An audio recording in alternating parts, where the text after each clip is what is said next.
The U.S. has agreed to increase the lethality of Ukraine's upcoming F-16 fighter jets by arming them with advanced weapons. The warplanes will feature the AIM-120 Advanced Medium-Range Air-to-Air Missile, which has an effective range of more than 32 km and can effectively neutralize low-altitude targets.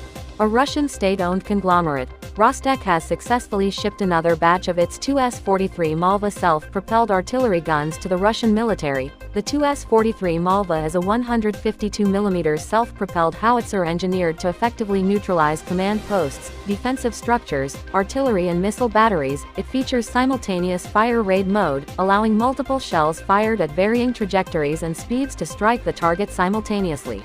Indian Defence Acquisition Council has reviewed and approved amendments to the contract for 31 MQ-9B high-altitude long-endurance unmanned aerial vehicles from the United States. Official sources indicated that the United States has completed its part of the process with a letter of offer and acceptance delivered to India, and it is now up to India to complete the procedures before the deal can be signed.